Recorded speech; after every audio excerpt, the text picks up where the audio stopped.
Yuk, Udah belum, dah. Tom? Assalamualaikum warahmatullahi wabarakatuh. Suara apa itu? Ya. Masa ketawa, Li. Udah.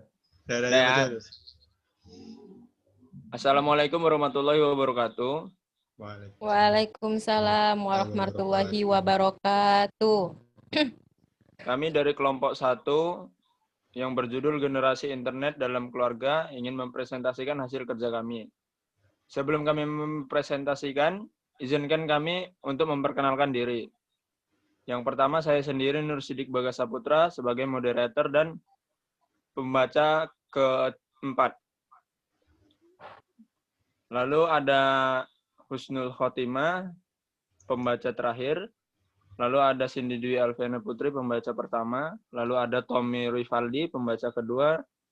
Dan yang terakhir, M. Ali Hanafiah, pembaca ketiga. Langsung saja kami mempresentasikan hasil kerja kami. Yang pertama akan dipresentasikan oleh Cindy Dwi Alfiana Putri. Kepada Cindy Dwi Alfiana Putri, kami persilahkan.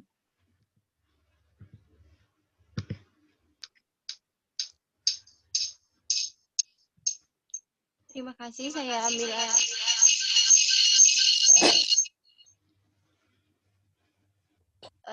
dunia saat ini telah mengalami perkembangan pesat dalam teknologi dan komunikasi, di mana segala sesuatu telah didukung oleh layanan yang serba mudah, cepat, dan praktis, hanya dengan syarat memiliki gadget yang terkoneksi dengan internet.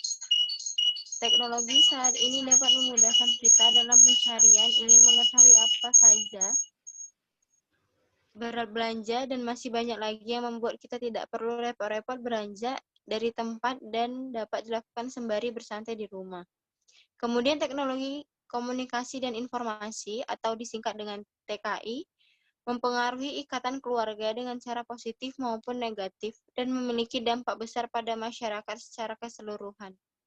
TKI telah mempengaruhi interaksi sosial dalam rumah tangga dengan berbagai cara. TKI juga dapat menyebabkan peningkatan interaksi antar keluarga dengan membawa generasi dan anggota keluarga bersama dan dapat membantu menjembatani perbedaan generasi dan digital. Lalu tidak sedikit juga kita lihat di tempat-tempat umum di sekitar kita di mana semua orang berkumpul namun dalam keadaan hening dan menunduk masing-masing. Sangat kita sayangkan jika keadaan tersebut juga terjadi di dalam lingkungan keluarga kita. Fenomena berada dalam keramaian namun merasa sendirian ternyata sedang merebak dalam banyak keluarga. Fenomena tersebut juga kerap disebut alone together. Ini bukan hanya terjadi di negara barat, tetapi juga di Indonesia. Lalu orang tua diharapkan memiliki waktu-waktu tertentu dengan anaknya untuk menjalin kedekatan dengan anak agar tercipta kehangatan, rasa nyaman dan aman, rasa saling berbagi antara orang tua dan anak. Jika orang tua telah disibukkan oleh pekerjaan di luar rumah, lalu kemudian sesampainya di rumah juga disibukkan oleh perangkat gadgetnya dan anak juga melakukan hal yang sama, karena orang tua yang menyediakan layanan tersebut, maka tidak ada kehangatan yang tercipta dalam lingkungan keluarga.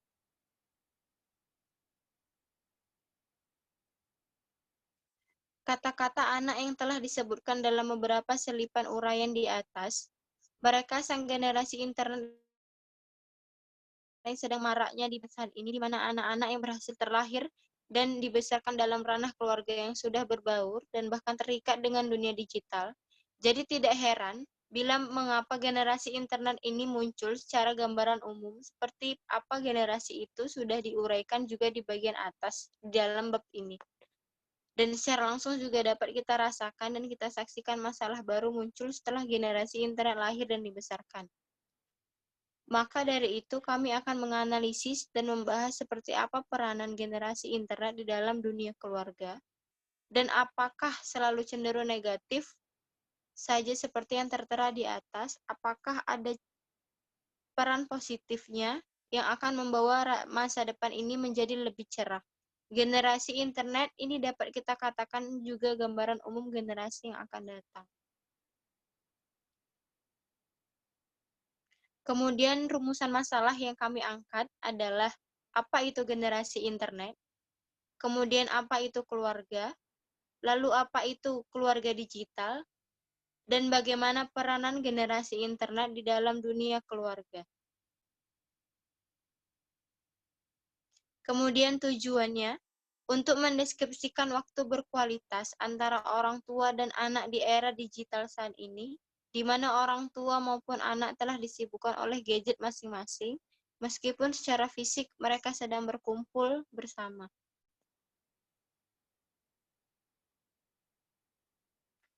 Lalu ada manfaat yang kami angkat di dalam makalah kami, yaitu informan penelitian, yaitu sebagai bahan evaluasi dan motivasi dalam menciptakan kembali atau meningkatkan waktu berkualitas antara orang tua dan anak di era digital, mengetahui informasi dan peranan teknologi. Kemudian penelitian selanjutnya, bahasan mengenai waktu berkualitas antara orang tua dan anak ini diharapkan dapat menjadi bahan acuan untuk penelitian.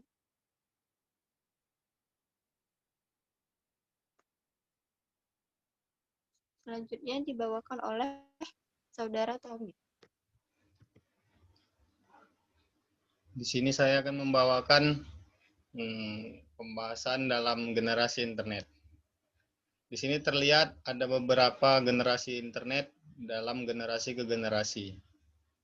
Menurut Cooper-Schmidt, generasi adalah sekelompok orang yang memiliki kesamaan tahun, lahir, umur, lokasi, dan juga pengalaman historis atau kejadian-kejadian dalam individu tersebut yang sama, yang memiliki pengaruh signifikan dalam fase pertumbuhan mereka. Jadi, dapat dikatakan pula bahwa generasi adalah sekelompok individu yang mengalami peristiwa-peristiwa yang sama dalam kurun waktu yang sama pula. Berikut ini ada beberapa bagian generasi-generasi yang sudah ditetapkan oleh para ahli, yakni sebutan generasi X, generasi Y, dan generasi Z.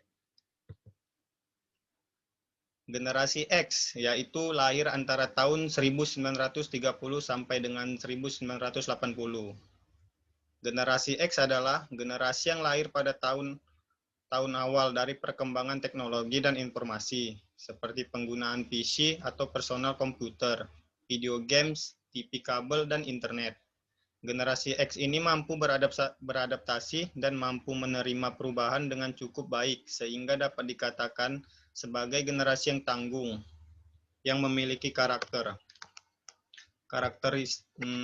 karakteristik banyak akal, independen, butuh kenyamanan, emosional, lebih suka sesuatu yang informal, dan punya kemampuan usaha berdagang dibandingkan baby boomers. Kehidupan antaranya pekerjaan dan personal balance, mengembangkan kesempatan yang dipunyai, menyukai hubungan pekerjaan yang positif, dan menyukai kebebasan dan punya ruang untuk berkembang. Selanjutnya akan dibacakan oleh M. Ali Anafia. Baik, di sini saya akan melanjutkan. Generasi Y lahir antara tahun 1980 sampai dengan 1995. Generasi Y dikenal dengan sebutan generasi milenial atau milenium. Generasi Y ini banyak menggunakan teknologi komunikasi instan seperti email, SMS, instant messaging, dan lain-lain. Hal ini dikarenakan generasi Y merupakan generasi yang tumbuh pada era internet booming. Tidak hanya itu saja, generasi Y ini lebih terbuka dalam pandangan politik dan ekonomi, sehingga mereka terlihat sangat reaktif terhadap perubahan lingkungan yang terjadi di sekelilingnya. Karakteristik generasi Y adalah lebih berkomitmen terhadap perusahaan.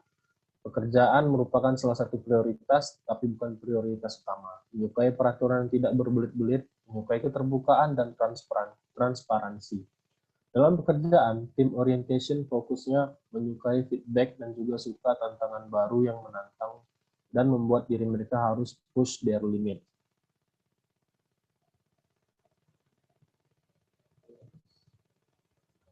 Generasi Z lahir antara tahun 1995 sampai dengan 2010. Generasi Z merupakan generasi yang paling muda yang baru memasuki angkatan kerja.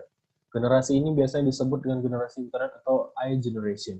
Generasi Z lebih banyak berhubungan sosial lewat dunia maya. Sejak kecil, generasi ini sudah banyak dikenalkan oleh teknologi dan sangat akrab dengan smartphone dan dikategorikan sebagai generasi yang kreatif. Karakteristik lebih menyukai kegiatan sosial dibandingkan generasi sebelumnya. Lebih suka di perusahaan startup, multitasking, sangat menyukai teknologi dan ahli dalam mengoperasikan teknologi tersebut. Peduli terhadap lingkungan, mudah terpengaruh terhadap lingkungan mengenai produk ataupun merek-merek. Pintar dan mudah untuk menangkap informasi secara cepat. Baik, selanjutnya akan dibacakan oleh Husnul Khotimah.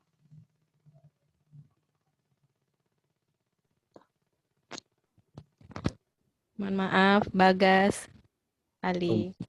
Maaf sebelumnya, saya lupa. Dilanjutkan oleh Bagas. Ya, terima kasih kepada Saudara Ali. Di sini saya akan mempresentasikan pembahasan mengenai keluarga. Keluarga adalah unit terkecil dari masyarakat yang terdiri atas kepala keluarga dan beberapa orang yang terkumpul dan tinggal di suatu tempat di bawah suatu atap dalam keadaan saling tergantungan.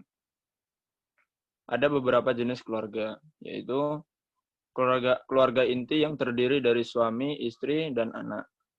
Keluarga konjugal yang terdiri dari pasangan dewasa, ibu dan ayah, dan anak mereka yang terdapat interaksi dengan kerabat dari salah satu atau dua pihak orang tua.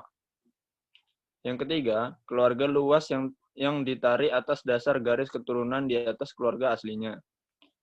Keluarga luas meliputi hubungan antara paman, bibi, keluarga kakek, dan keluarga nenek. Dan juga sering kita sebut dengan keluarga besar. Fungsi yang dijalankan keluarga adalah, yang pertama, fungsi pendidikan dilihat dari bagaimana keluarga mendidik dan menyekolahkan anak untuk mempersiapkan kedewasaan dan masa depan anak. Adapun fungsi kedua yaitu fungsi sosialisasi anak dilihat dari bagaimana keluarga mempersiapkan anak menjadi anggota masyarakat yang baik. Dan fungsi yang terakhir adalah fungsi agama dilihat dari bagaimana keluarga memperkenalkan dan mengajak anak dan anggota keluarga lain melalui kepala keluarga, menanamkan keyakinan yang mengatur kehidupan kini dan kehidupan lain setelah dunia.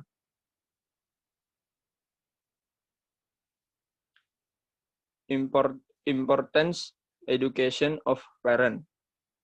Pentingnya edukasi orang tua atau keluarga. Yang pertama, pendidikan generasi muda harus dimulai dari keluarga. Sejak mereka masih bayi, dalam buayan orang tua, mengenalkan anak pada agama juga harus dimulai dari sejak kecil. Itulah peran orang tua, terutama ibu. Anak-anak harus dibentuk akhlak dan budi pekertinya sejak masih kecil, secara telaten dan penuh kasih sayang. Yang kedua, orang tua pun dapat menjadikan dirinya contoh kepada anak sehingga anak dapat benar-benar patuh kepada orang tua. Bukannya kepatuhan semu. Anak-anak yang patuh hanya ketika berada di depan orang tua. Jangan sampai orang tua baru sadar setelah anak masuk terlalu jauh. Proaktiflah mengantisipasi sebelum terjadi. Jangan reaktif atau pasif terhadap anak. Dan yang ketiga, sejauh semua orang tua mampu menjadi partner penting bagi anak-anaknya dalam belajar, kita tidak akan khawatir di masa depan Indonesia kekurangan generasi penerus. Keluarga digital atau digitalisasi keluarga. Keluarga sebagai lingkungan pertama yang mengenal anak generasi Z mempunyai kewajiban lebih daripada pihak lain untuk membentuk keluarga yang melek digital di era milenial ini. Bentuk literasi digital yang dapat dilakukan keluarga sebagaimana yang disebutkan oleh pemerintah diantaranya adalah dengan menyediakan sarana informasi komunikasi berupa televisi, radio, dan media elektronik lainnya.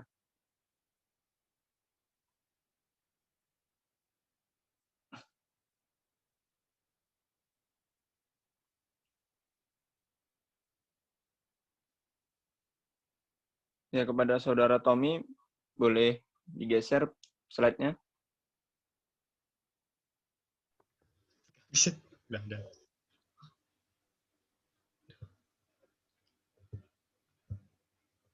Pada pembahasan ini akan dilanjutkan oleh Saudari Husnul Khotimah. Kepada Saudari Husnul Khotimah dipersilahkan.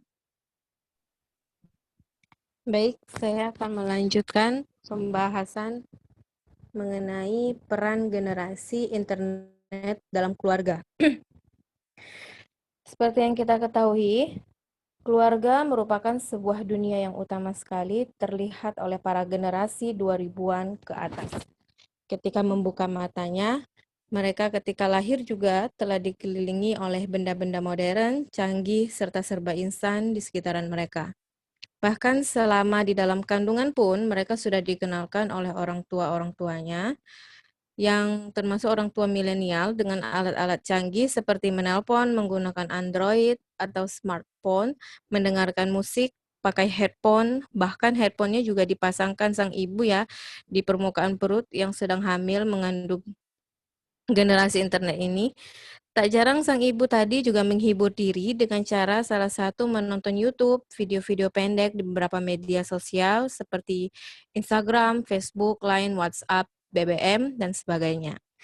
Ketika sang buah hati lahir, mereka cenderung hanya banyak melihat dan memperhatikan apa yang di sekitar mereka. Pastinya hal pertama sekali mereka lihat adalah segala peristiwa yang terjadi di dalam keluarganya. Dimulai dari hal kecil seperti sang ibu menggendong anaknya sambil video call, mengenalkan anaknya kepada keluarganya yang tinggal di luar kota, dan belum sempat melihat si anak tersebut yang baru lahir ketika menginjak usia 1 tahun, anak itu mungkin saja belum bisa berbicara, bertanya apakah itu ibu, tetapi otak seorang anak akan terus bekerja, berpikir, dan tertarik pastinya dengan sesuatu yang baru yang belum pernah mereka lihat semasih dalam kandungan. Lalu bisa kita lihat anak usia 3-7 tahun ini, di mana anak saat itu sedang berada di tahap meniru-menirunya. Nah, disinilah peran orang tua harus memberikan atau memberi masukan mengenai pendidikan nilai, norma spiritual, adat budaya, etika, wawasan akademik, dan non-akademik, serta memberikan perlindungan secara afeksi. Baik pendidikan itu secara dasar ataupun pendidikan melalui sekolah atau sekolah-sekolah gitu, mulai dari PAUD, lanjut ke SD, SMP, SMA, karena itu wajib. Dan di tahap selanjutnya, sang anak masuk ke dalam tahap menuntut segala keinginan di usianya lebih cepat tumbuh karena dia generasi internet yang pematangan EQ-nya lebih maju. Disinilah keluarga era digital harus lihai mengambil peran dan membatasinya. Sebab jika hal ini tidak dikontrol dengan baik dan bijak, generasi internet akan salah arah di masa usia dininya. Sebaliknya, jika pendidikan orang tua mampu mengikuti dan menyelaraskan dengan era digital ini dan memberi nilai-nilai kehidupan nyata kepada generasi internet atau dapat dikatakan mampu menerapkan keluarga digital yang baik, yakinlah sang anak bisa mengambil alih peran keluarga dengan bantuan-bantuan seujung jari saja.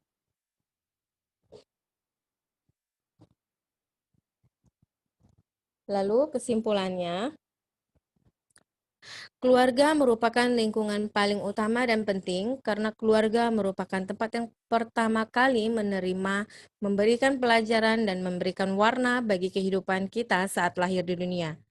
Dalam hal ini yang memiliki peran paling penting adalah orang tua. Orang tua sebagai pendidik dan pengasuh tentu memiliki aturan dan batasan-batasan tertentu dalam keluarga. Pendidikan generasi muda harus dimulai dari keluarga. Sejak mereka masih bayi, dalam buayan orang tua, mengenalkan anak-anak pada agama juga harus dimulai dari sejak kecil. Itulah peran orang tua terutama sang ibu. Anak-anak harus dibentuk akhlak dan budi pekertinya sejak masih kecil, secara telaten dan penuh kasih sayang. Sang generasi internet tumbuh beranjak bertambah usia sehingga wajib diberikan hak untuk pendidikan.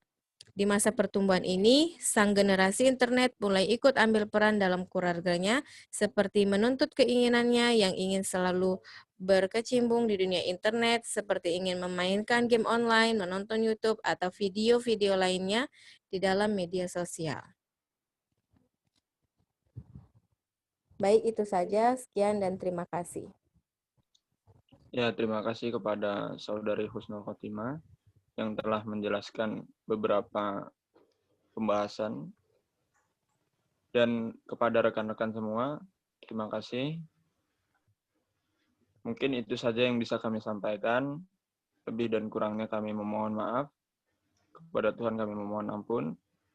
Kami tutup dengan wassalamualaikum warahmatullahi wabarakatuh. Waalaikumsalam. Waalaikumsalam warahmatullahi wabarakatuh. Itu kami. Jadi ya Berdulu, ini recordnya kayak mana nih ngelepasnya nih? Udah mantap kan? mungkin kau Ini kayak mana? Udah bisa aku. iya jahil. Gak usah ganggu. Langsung tidur ya. Golek lagi lah. Yang stop record atau pause ya? Ini Stop record lah.